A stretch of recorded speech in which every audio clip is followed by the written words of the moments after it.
कुछ उपाय करो। तब तक देवताओं ने बताया है कि यदि महाराज जनक और मैया सुनैना यदि मिलकर के हल चलाएंगे तो जरूर बारिश होगी। जैसे ही देखा, लेकिन महाराज जनक के यहाँ पर बारिश क्यों नहीं हुई? 12 साल तक सूखा क्यों पड़ी महाराज परीक्षित? इसका भी मतलब है कि एक बार जो लंका नरेश रावण था वो प्रतिदिन सब ऋषियों से खून लिया करता था और वो खून ले करके एक घड़ा में बंद करता जाता था। तो एक दिन मंदोदरी थी रावण की पत्नी, उसको रात्रि में प्यास लगी तो उसने वो जो खून था वो धोखे से कहीं पानी समझ के पान कर लिया। जैसे उसने पी लिया, लेकिन मंदोदरी को देखा कि इसमें तो प्रभु खून था, रक्त था।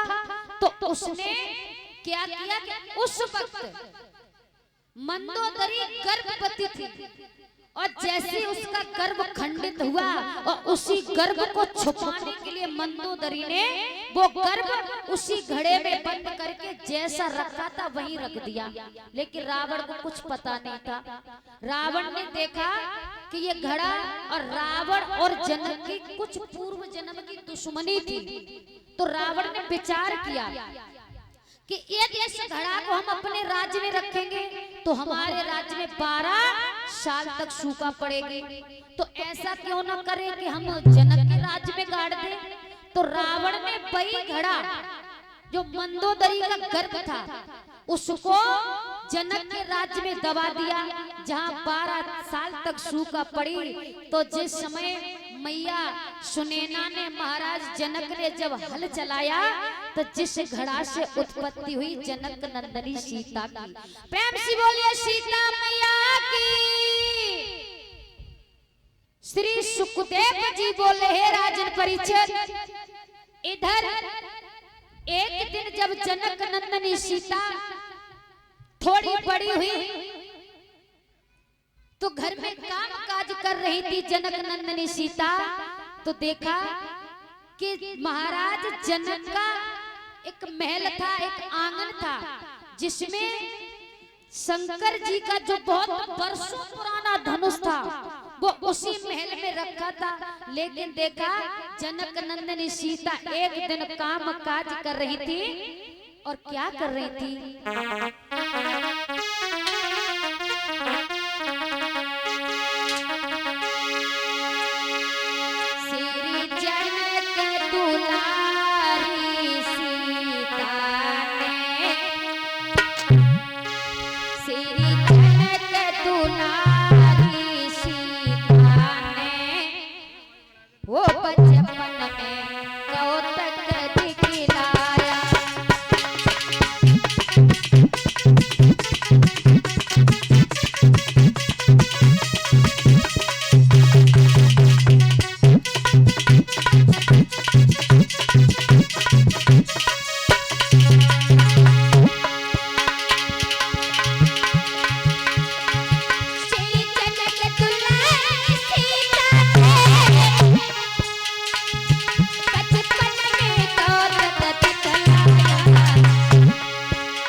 इधर जनक जी को पता चला कि हमारी कन्या ने वो धनुष उठा लिया, तो अब हम ऐसे उसे के साथ शादी नहीं करेंगे। हुआ क्या?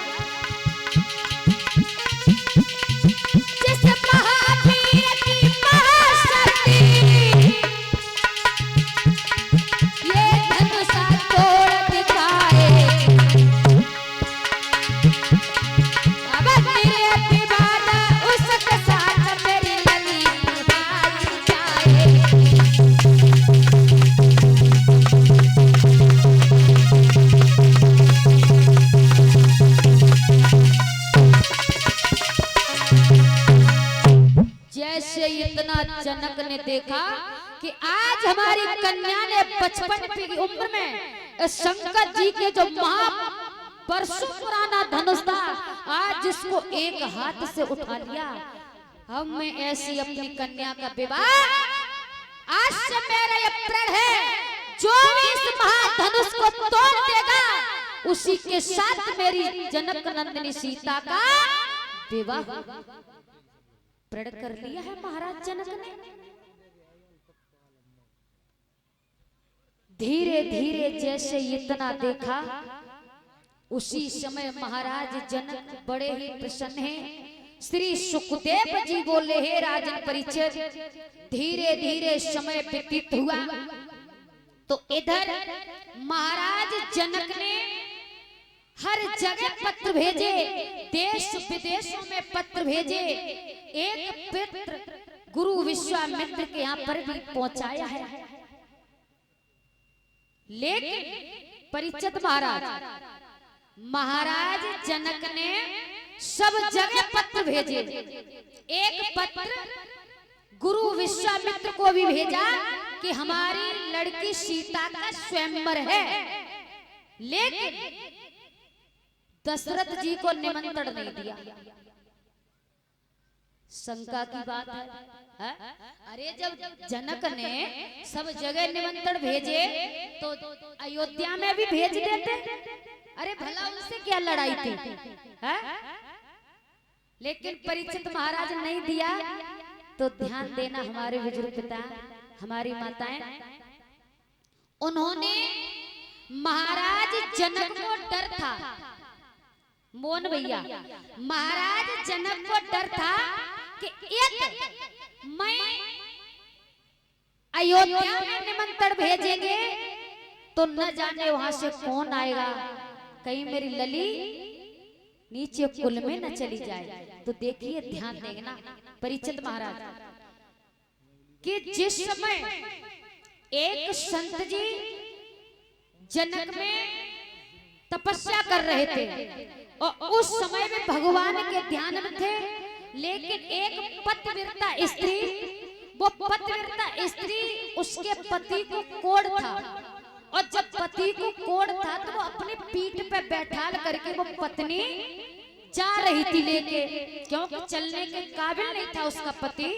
पीठ पे लेके जा रही थी। तो देखा उसको संत जी तपस्या कर रहे थे, कमंडल में जल था, कहीं धोखे से उस स्त्री का पैर लग गया तो वो कमंडल फैल गया। जैसे कमंडल फैला है तो उसी समय संत जी ने श्राप दे दिया उस पत्नी को कि आज तुझे दिखाई नहीं देता है, तू अपने पति के प्यार में इतनी पागल हो गई जो अपनी पीठ पर बैठा करके ले जा रही है। लेकिन एक बात का ध्यान रखना, जैसे ही कल सुबह होगा तो तेरे पति जीवित नहीं रहेंगे। तो धन्य है, वो भी कोई पतिव्रता थी, वो भी पत्नी पतिव्रता थी। कहने लगी, हे संत भगवान, आप कहते हो कि जब कल सुबह होगा तो सुबह उदय, सूर्य उदय होते ही इसका पति मर जाएगा, तो मैं भी ये प्रण करती हूँ कि कल हम सूर्य निकलने ही नहीं देंगे। धन्य है भक्त और भगवान में। देखा, बैस ठन गई। तो ऐसा हुआ परीक्षित महाराज कि दूसरा दिन हुआ, सूर्य नहीं निकला। जब सूर्य नहीं निकला, अब तो सारे जनक में अंधेरा ही अंधेरा छाया हुआ था। जब ज्यादा अंधेरा छाया तो महाराज जनक ने कहा कि अच्छा ये बताओ, ये चारों तरफ अंधेरा है, आज तो सूर्य भी नहीं निकला, बात क्या है? तब तक देवताओं ने बताया है कि महाराज आज सूर्य को एक पतिव्रता स्त्री रोक रखी है, आज वो निकलने नहीं देगी। बोले क्यों? ये बात तो उन्हीं से पूछो। तो महाराज जनक वहां से भागे और जाकर के उसी पत्नी के पास में पहुंचे, स्त्री के पास में, और कहने लगे कि हे देवी जी, आप सूर्य निकलने दो, सारी तरफ अंधेरा है, अंधकार है, प्रकाश आने दो। कहने लगी कि हे प्रभु क्षमा करना महाराज, हम सूर्य निकलने नहीं देंगे। बोले क्यों? महाराज यदि हम सूर्य निकलने देंगे तो हमारा स्वाग उजड़ जाएगा, मेरा श्रृंगार उजड़ जाएगा, मेरे पति की मौत हो जाएगी, इसलिए मैं सूर्य निकलने नहीं देंगे। तो महाराज जनक कहने लगे कि देवी जी आप सूर्य निकलने दो, यदि ऐसा होगा तो उसका कुछ न कुछ उपाय जरूर होगा। जब कहा तो देखिए एक संत ने कहा कि आप ऐसा करो, ये तब भी सूर्य निकलने देगी यदि इसके ऊपर कोई पतिव्रता स्त्री जल को छिड़के, कैसे? कच्चे धागा से जल कुआं में से भरे और उसके बाद छिड़के तो इसका पति मरेगा नहीं। अब धीरे धीरे महाराज जनक को जब ये बात पता चली, उन्होंने सारे राज्य में ऐलान करवा दिया कि कोई पतिव्रता स्त्री हो और वो कच्चे धागा से इस कुआं में से जल भरे और इनके ऊपर डाल दे तो सूर्य निकल आएगा। लेकिन जब जनक में कोई ऐसी पतिव्रता नहीं थी, अयोध्या में माँ कौशल्या पतिव्रता थी। ध्यान देना, माँ कौशल्या पतिव्रता थी। तो जब कौशल्या को पता चला है कि जनक में अंधेरा है और मुझे पतिव्रता स्त्री की जरूरत है, तो चलो हम क्यों ना साथ दे दे।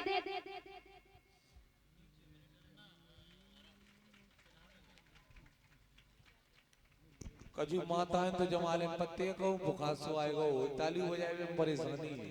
हाँ कोई सम्मान कर रहा हो भगवान की।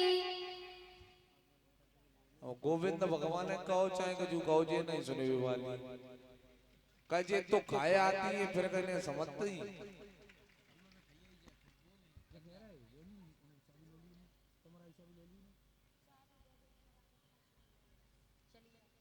प्रेम से बोलिए गोविंद भगवान की। ये हमारे 101 की माला डाल करके हमारी मौसी जी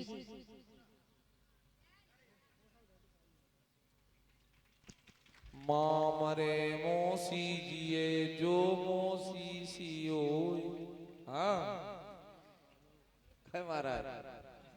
हाँ, और ये हमारे निखिल भैया भी 101 की माला डाल करके हमें पुनः सम्मानित करते हैं। मैं आशा करूंगी सदा के इनके हाथ धर्म के नाम पर बढ़ते हैं और अमृत रूपी गंगा में स्नान करते हैं। प्रेम से बोलिए गोविंद भगवान की। तो इधर जिस समय कौशल्या मैया चली, ध्यान देना परिचित महाराज, जब कौशल्या मैया चली है कि हमें जनक में आज जाना है, जनक के यहाँ, क्योंकि हमारी विशेष जरूरत है, तो उसी समय एक दासी आ गई।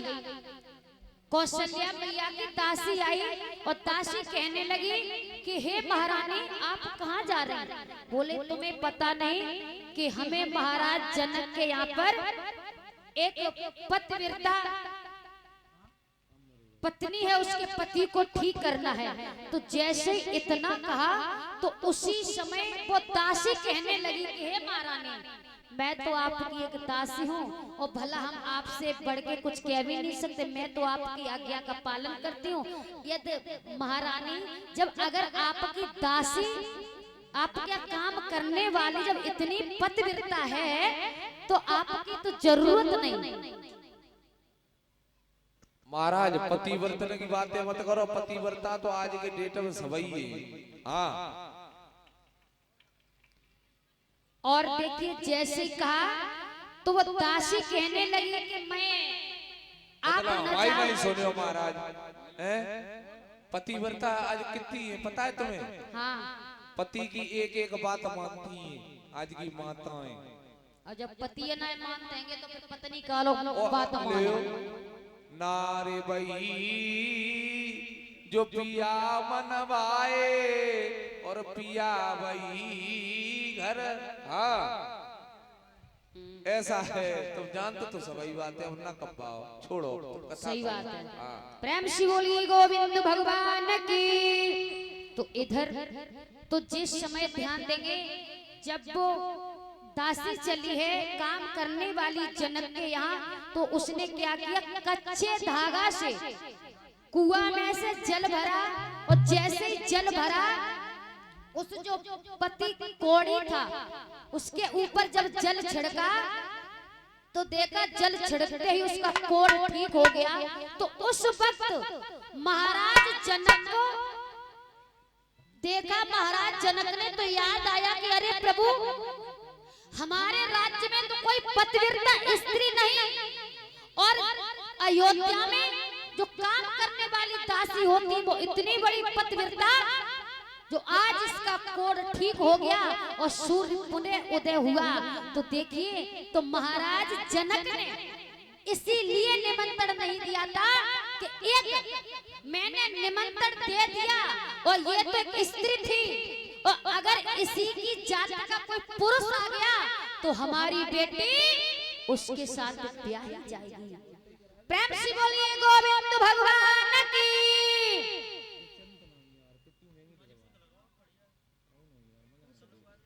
श्री सुखदेव जी बोले, हे राजन परीक्षित, धीरे धीरे जब समय व्यतीत हुआ तो इधर जब विश्वामित्र को पता चला है कि महाराज जनक के यहाँ पर स्वयंवर है और मुझे राम और लक्ष्मण को लेके जाना है, और लक्ष्मण और राम भी बड़े मन में सोच रहे थे, यदि क्योंकि प्रभु के भक्त जनक में याद कर रहे थे, जनकपुरी में जो जनकपुरी की सखियां महाराज को, प्रभु राम को याद करती थी, तो कैसे जा रही थी।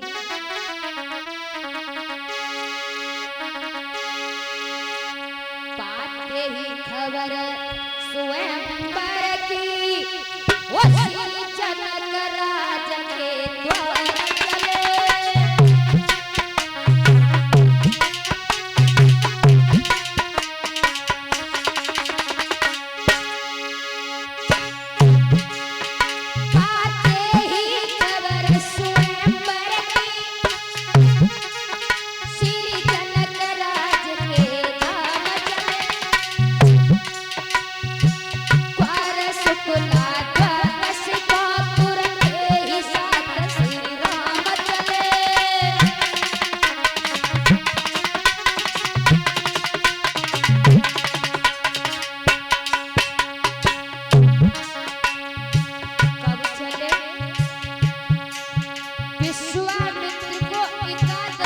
खबर मिली। कहाँ? जहाँ आश्रम था विश्वामित्र जी का आजमगढ़ में। और जब एकादशी को खबर मिली और विश्वामित्र जी द्वादशी को राम और लक्ष्मण को लेके चल पड़े।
भगवान श्री राम अपने गुरुदेव के साथ में चले तो क्या देखा, आगे एक बीहड़ जंगल था और उसी जंगल में न तो कोई पशु पक्षी नजर आ रहे थे, लेकिन केवल एक पत्थर पड़ा था। और जैसे पत्थर को देखा तो भगवान श्री राम कहने लगे, प्रभु ये पत्थर ये क्या है, मैं ये क्या देख रहे। तो उसी समय देखा कि महाराज विश्वामित्र से श्री राम कहने लगे,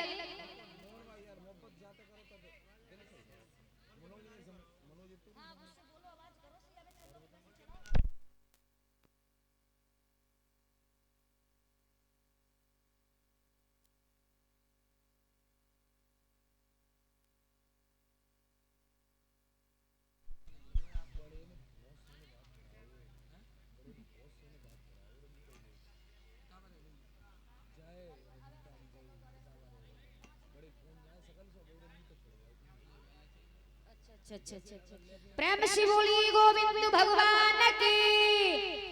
श्री सुखदेव जी बोले, हे राजन परीक्षित, इधर भगवान श्री राम जब जंगल में पहुंचे हैं गुरुदेव के साथ में, जब वो पत्थर को देखा तो श्री राम कहने लगे कि हे गुरुदेव, ये पत्थर क्या है और ये कौन है?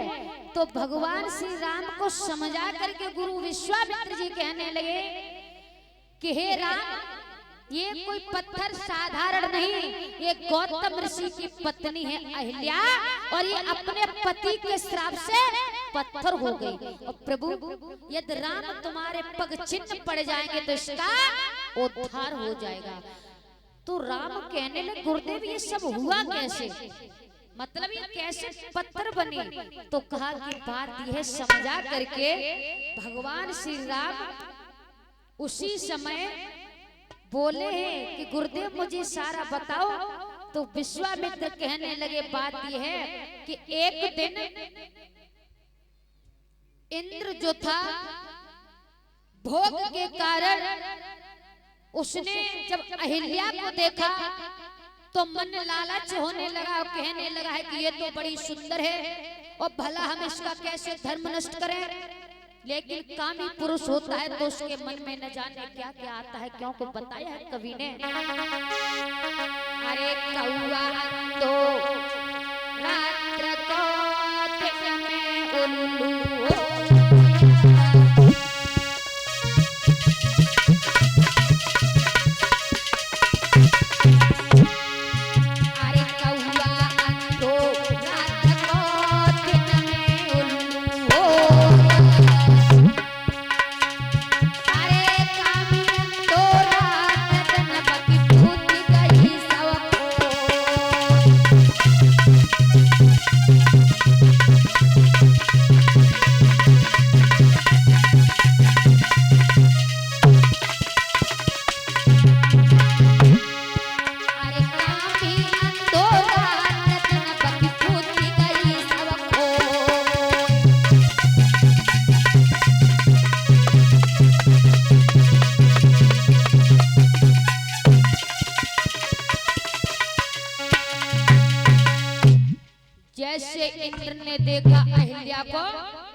कि अब हम इसका धर्म कैसे नष्ट करें, तो मदद मांगने के लिए चंद्रमा के पास पहुंचा।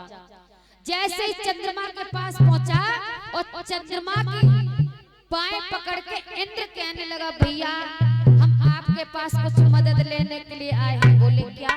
यदि आप हमारी मदद कर दो।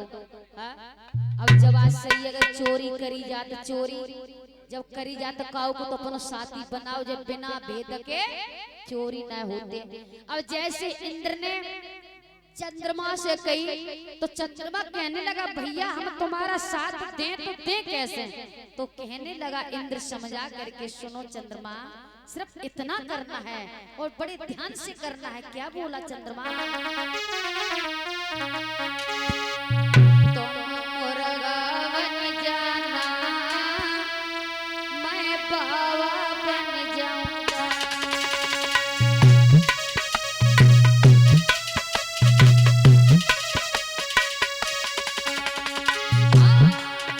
तुम मुर्गा बन जाना, हम साधु बन जाऊंगा।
जी बोले हे राजन परीक्षित, जैसे इतना कहा अब चंद्रमा जाकर के मुर्गा बना है, और जैसे ही मुर्गा बना और आवाज लगाने लगा गौतम ऋषि के महल पर बैठ के, और जैसे ही आवाज लगाई हुआ क्या, मुर्गा ने पादर पर रे, सुबह सुबह 3 बजे, मुर्गा ने पादर पर रे, सुबह सुबह 3 बजे।